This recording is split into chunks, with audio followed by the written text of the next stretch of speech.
Good morning, everybody. My name's John Attwater. I'm the headmaster at King Edward's School, Whitley. The first thing I want to say is that partnership with local authorities to look after vulnerable children is not a new idea. My own school, King Edward's, which was founded in 1553 as the City of London's children's home, to look after the vagrant poor, keep them out of trouble and teach them a trade, which I guess is what we've been doing ever since. That remained a sole role through our move out to Surrey in 1867, and as we became a normal boarding school through the 20th century. Even into the mid-1970s, I'm sorry, I'm a history teacher, you'll have to forgive me, into the mid-1970s, almost all of our 400 pupils were supported by local authorities in conjunction with our own foundation. And what's clear is that that need hasn't gone away, but somehow the option of boarding as a mainstream intervention has over the intervening period, despite projects such as the Assisted Places Scheme, Pathfinder Scheme, and the RNCF's Assisted Boarding Network in the last couple of decades. Now we've got about 100 pupils from a total of 280 boarders and 410 pupils in the school who are assisted to board because they're vulnerable and their home circumstances mean that they're not going to fulfil their potential if they're living at home during term time. Of these, almost all would be eligible for free school meals, and 60% of our pupils, of those pupils, are supported to the tune of 80 to 100% of the fees by ourselves and a range of charities, including Butler UK and RNCF and Springboard. The extent of our formal involvement with local education, with local authorities, has fallen during the last decade, as funding and knowledge of the option has retrenched. Now we've only got one looked after child in the school. We've got 8 or so who are now or have been designated children in need or at risk over the last 5 years. But that doesn't count several more who, I believe, would have required intervention at level 3 or 4 as in need or acute need had they not been in boarding. Next one, please. The track record by any measure shows that this works. 5 plus A star to C's, including English and Maths for free school meal children, around about 33%. Ours last year, 88%. That's 15 out of 17 vulnerable children in our Year 11. Frustratingly, that cohort included our first ever NEET, not an education, employment or training. There's a boy from Kensington and Chelsea who suffered mental health problems, including acute depression arising from his abusive early childhood. Well, we kept in touch with him, and he turned up on my doorstep last Sunday and proudly told me and my wife that he's enrolled on a course in September, so I was absolutely thrilled for him. It was really, really good news from that point of view. Of those recent leavers who have been supported by local authorities, one is studying physics at Leicester University, one's at Birmingham doing history, one's at Southampton doing English, and the list goes on. Truancy and school refusal, if that's a formal measure you'd like, well, that's almost nil, because a boarding school is not really an option, because if everybody around you is getting up and you only have to go downstairs to go to school, then you're there already. It works from that point of view. But formal measures are not, I would say, that's not what I see day to day. What I see day to day is children's growth in confidence, their trust of adults and of systems and of routine, their autonomy, their sense of community, and all of those things which I think are actually much more important in establishing what I would call normal relationships and allowing them to fulfill their potential.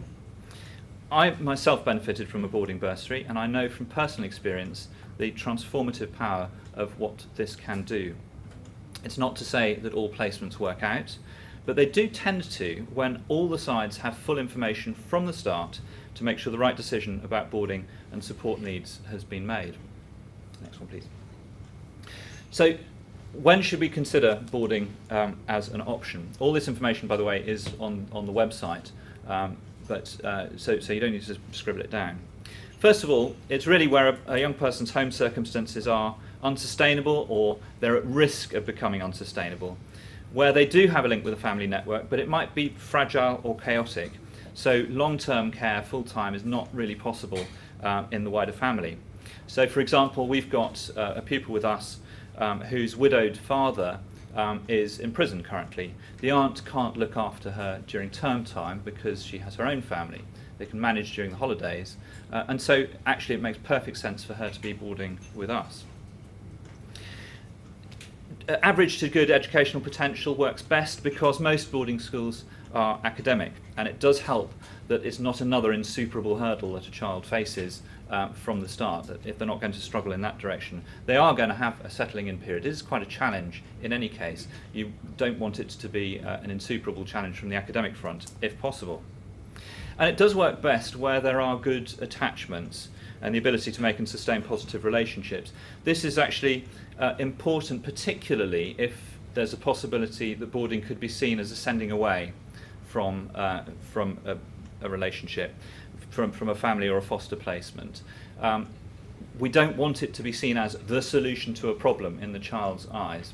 That said, this morning, actually, while I'm speaking here, we're interviewing a child at school at the moment who does have some attachment issues. The way we're getting round it is he's a talented musician, and I'm going to offer him a music scholarship, so he's going to think that the reason he's coming is because we have given him the opportunity, it's like winning the lottery, to come to a fantastic school for music. It will be his achievement, it won't be, and his decision that this is something that he can aspire to. And that, I think, is going to be the first building block, rather than hey, you're a problem, we're going to send you somewhere else to solve that problem. So the best fit, then, is children who are resourceful. Many of our vulnerable young people have demonstrated that they are resourceful. Quite often, they've been having to look after people, they've been having to run their own lives, which they shouldn't at that age. If they're resilient about challenge, workload, and community, that's a great thing. Helps if they're open to trying new things, because they're going to find new things to try. If they can show empathy and awareness of other people's needs, well, that is one thing that you really do need to do, and if you don't, you learn it quite quickly in a boarding environment. They have to be determined and prepared to work hard, because that's what everybody else is going to be doing. And it's important that they can share with others, and that there aren't any safeguarding issues within a boarding environment, so that they will be able to share safely with others.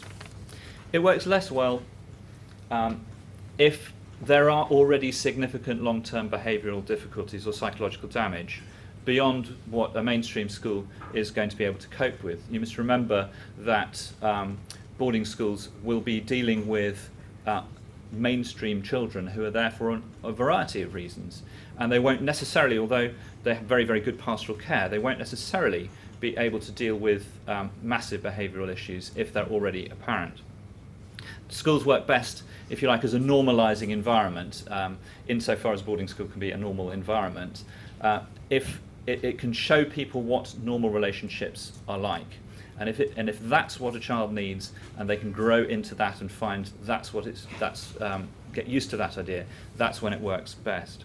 Significant attachment issues, if they have, as I said before, doesn't always work so well.